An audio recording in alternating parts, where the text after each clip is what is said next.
এই এই বাগানটার এই ফুলগুলো হচ্ছে কলি। আর এখানে অল্প কিছু ফুল ফুটেছে, মাঝে মধ্যে 1-2টা করে। আর এগুলো সবই কলি রয়েছে, আর এগুলো ফুটবে কিছুদিনের মধ্যেই। আর এখানকার ওয়েদারটা খুব ভালো, আর এই বাগানটা অনেক সুন্দর এবং এই বাগানের প্রত্যেকটা ফুলই ফুটে গিয়েছে। এইখানে আমি আপনাদেরকে সব কিছু দেখাবো। আর এই বাগানটা আসলে খুবই সুন্দর, এটাতে ফুলগুলো ফুটেছে আর যার কারণে দেখতেও ভালো লাগছে। আর সূর্যমুখী হচ্ছে অনেক সুন্দর একটি ফুল, এটা সূর্যের সাথে সাথে তাদের দিকও পরিবর্তন করে। আর এই জিনিসটা আমার খুবই ভালো লাগে সূর্যমুখী বাগানে আসলে। আর এইখানে যে শুধু এই 1-2টি বাগান এমন না, এইখানে আমার পেছনে কি দেখা যাচ্ছে অনেক বাগান, অনেক প্রচুর পরিমাণের বাগান এখানে। তো এইখানে আসলে আপনারা, হ্যাঁ সামনে ভুট্টা ক্ষেত, হ্যাঁ হ্যাঁ অবশ্যই দেখাবো। আর ওই যে সামনে ওগুলো হচ্ছে ভুট্টা ক্ষেত, আর এটা হচ্ছে ডাল ক্ষেত। এখানে আসলে ডাল খুব বেশি উৎপাদন করা হয়, ডাল ক্ষেতের অভাব নেই। মাঝে মধ্যে ওই তো ওইখানে 2-1টা সূর্যমুখী গাছ দেখা যাচ্ছে। আর এইখানে প্রচুর সূর্যমুখী বাগান, পুরোটা এরিয়া জুড়েই শুধু সানফ্লাওয়ার আর সানফ্লাওয়ার। এখানে প্রচুর পরিমাণের সানফ্লাওয়ার পাবেন। আর এখন সানফ্লাওয়ারগুলো তাদের দিক পরিবর্তন করছে, পূর্ব দিকে রয়েছে, আবার এটা অনেক সময় দেখা যায় পশ্চিম দিকেও চলে আসে। আসলে এটা কীভাবে সূর্যের সঙ্গে অনেকটা দিক পরিবর্তন করে এটা আমি বুঝি না, তবে আমি অনেক সময় খেয়াল করেছি বিষয়টা যে এটা তাদের দিকটা পরিবর্তন করে। আর হয়তোবা এই জন্য এটার নাম সূর্যমুখী, যেহেতু এটা সূর্যের সঙ্গে তাদের ওই দিকটা পরিবর্তন করতে পারে। তো এইখানে আবার আরেকটা জিনিস দেখুন, এইগুলো হচ্ছে বাদাম গাছ। আমি আসলে এখানে বাদাম প্রচুর দেখতে পাচ্ছি, আর বাদাম ক্ষেত এই ইয়াগুলো। আর আরেকটা জিনিস দেখে ওই তো দূরে দেখা যাচ্ছে একটা গ্রামের মহিলারা, গ্রামের মানুষজনরা এই দিক দিয়ে আসছে। হ্যাঁ হ্যাঁ হ্যাঁ, হয়তো বা ভাবতেছে এই ছেলেরা ফুল টুল চুরি করতে পারে, এই জন্যে চেক দিতে আসতেছে। আর এই ফুলটা খুবই সুন্দর, আমি আপনাদেরকে দেখাচ্ছি। ফুলটা আসলে অনেক অস্থেটিক। আমি একটু আপনাদেরকে ফুলের বাগানের আরেকটা জিনিস দেখাই, যেখানে সরকারি একটা সাইনবোর্ড লাগানো আছে। আসলে সাইনবোর্ডটাতে মূলত দিক নির্দেশনা দেওয়া আছে যে এই গাছগুলো কিভাবে, কৃষি অফিসারে মূলত এই সাইনবোর্ডটা লাগিয়ে দিয়েছে, কেননা এই বীজগুলো কৃষি অফিস থেকে আনা হয়, আর এগুলো অল্প মূল্যে কৃষি অফিসাররা দিয়ে থাকে। তো এখানে আমরা আপনাদেরকে দেখাবো সেই বীজটা কিভাবে কি করা হয়েছে। আর সূর্যমুখীর এখানে ছবিগুলো অনেক সুন্দর হয়। তো দাঁড়াও আমি এটা একটু ব্লগটা করি, যে এটা হচ্ছে ব্লগ। আর এই ব্লগ প্রদর্শনীতে কবে এটা লাগানো হয়েছে এবং এটার মেয়াদ বা কিভাবে কি এই সব ডিটেলস এখানে দেওয়া আছে। আর এটা কোন জায়গায় সেটাও দেওয়া আছে। এটা খুবই সুন্দর। আর আন্টি বলছিল যে এই ক্ষেতটা নাকি তাদের না, এইটা আরেকজনের, আর পাশেরটা হচ্ছে আন্টিদের ক্ষেত। তো এইখানে আমি আপনাদেরকে আরেকটা জিনিস দেখাচ্ছি, যে এইখানে প্রতিটা ব্লকের মাঝখান দিয়ে এরকম করে আপনার রাস্তা আছে, আর এই রাস্তা দিয়েই মূলত 2টা ক্ষেতকে বিভক্ত করা হয়। আর প্রতিটা ব্লকেই সূর্যমুখী লাগানো হয়েছে। সূর্যমুখীগুলো খুবই সুন্দর আর খুবই অ্যাস্থেটিক। আপনাদেরকে আমি আরেকটা জিনিস দেখাচ্ছি, যে এই যে আপনারা একটা জিনিস দেখতে পাচ্ছেন, এই সূর্যমুখীগুলো নষ্ট হয়ে গেছে, এটার মধ্যে পোকা ভয় পেয়ে গেছি। যাই হোক, আপনাকে এই জিনিসটা দেখাই। এইটা হচ্ছে আপনার কমপ্লিট বীজ হয়ে গিয়েছে। এই যে একটু লাড়া দিয়ে দেখায়, ফুলটা পড়বে দেখছেন। তো এইটা হচ্ছে সূর্যমুখীর অরিজিনাল যে বীজ, এরকম হয়। তো আমি আপনাদেরকে আরেকটু লাড়াচাড়া দিয়ে দেখাচ্ছি। তো দেখতেই পাচ্ছেন সূর্যমুখী বাগানে এরকম বিছায়। আর সূর্যমুখী বাগানে আসলে খুব ভালো লাগে, এরকম সুন্দর সুন্দর ফুলের সঙ্গেও দেখা হয়। আর এত সুন্দর, এখানে কিন্তু প্রচুর বাগান দেখুন আপনারা, আর ওইদিকে দূরেও বাগান রয়েছে। তো এখানে এসে আমার খুব ভালো লাগছে। দূর থেকে দেখলে আপনার দেখুন, কাছে নিয়ে একটু জুম করে দেখায়, এইখান থেকে মনে হচ্ছে ফুল আর ফুল। আর সূর্যমুখী গাছগুলো কিন্তু হাইটে অনেক বড় হয়।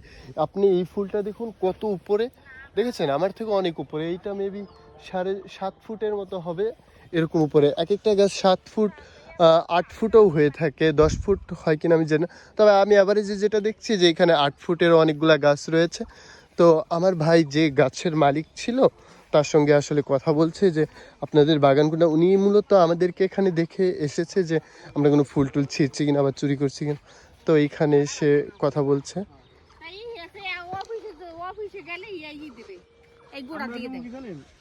এই গুড়া দেয়, নাম নেয়, নাম নিলে এইবারে গুড়া দেবে, সার দেবে, ওষুধ দেবে, দিলে।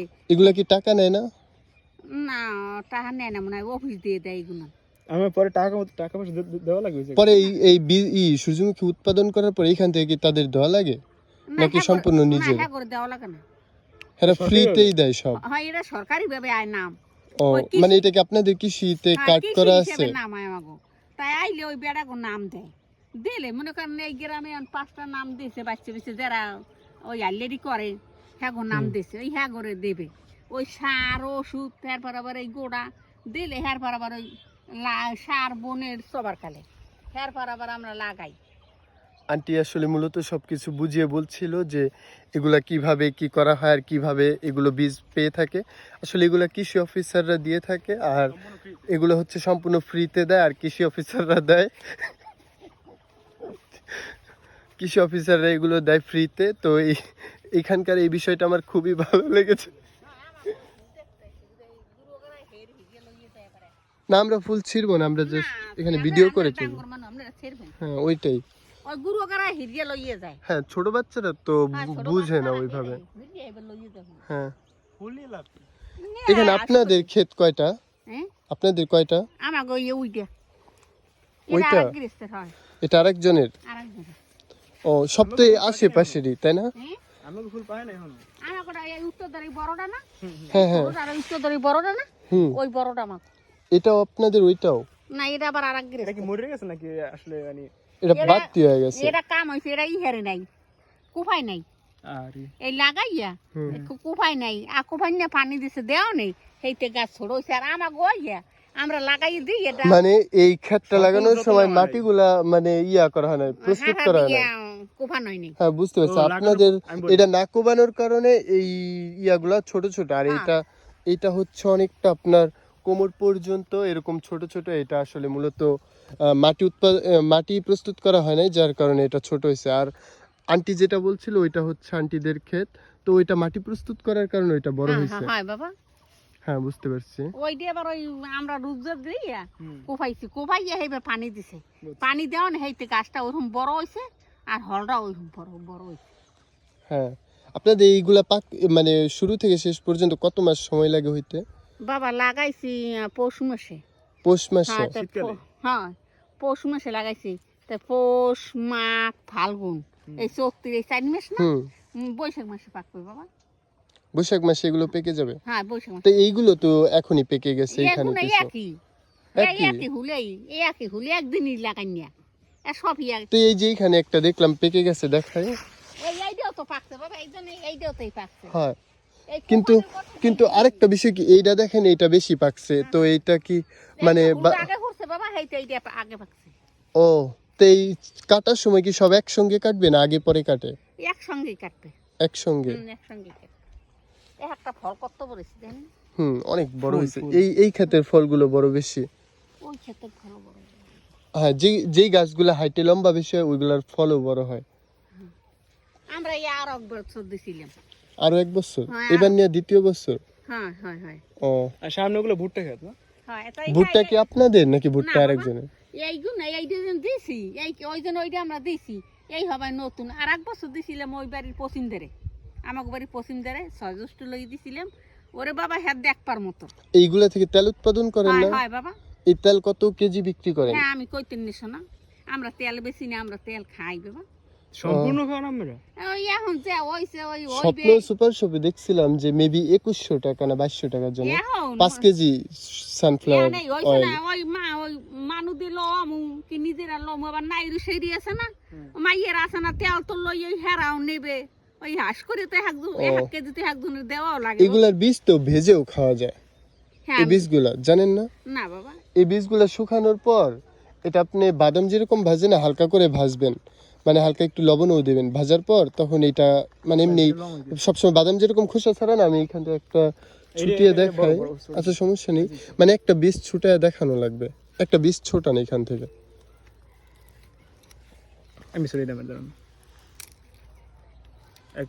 আমি দেখাচ্ছি। এইটা আছে না যখন শুকাবে, এখন তো কাঁচা, শুকানোর পর এটা ভাজলে পরে আপনি এই যে এরকম ভাবে কামড় দিবেন, দেখবেন এটা সুন্দর মতো বাদামের মতো ছুটে চলে আসবে। মানে এটা কামড় দিয়ে ভাঙা যায়, এটা হাত দিয়ে ভাঙা যায় না, মানে শুকানোর পর। তখন এই যে ভিতরের এইটা আছে না, এটা সেম বাদামের মতো খেতে, কিংবা আর একটু বেশি স্বাদ বাদামের থেকেও। আপনার সৌদি আরবে তারপর আরবিক কান্ট্রি গুলাতে এইগুলা বাদাম হিসাবে তারা খায় অনেকটা।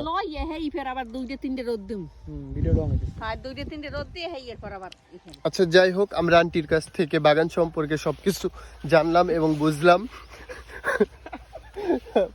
পয়রা গেছে আসে সব কিছু বুঝলাম। আন্টি আসলে আমাদেরকে এই বাগান সম্পর্কে ভালোভাবে বোঝাচ্ছিল। বাগানটা আসলে খুবই সুন্দর এবং ভালো। আর আপনারাও যদি এই ধরনের এই সূর্যমুখী চাষ করতে চান বা উৎপাদন করতে, সেক্ষেত্রে আপনারা কৃষি অফিসারের সঙ্গে যোগাযোগ করবেন।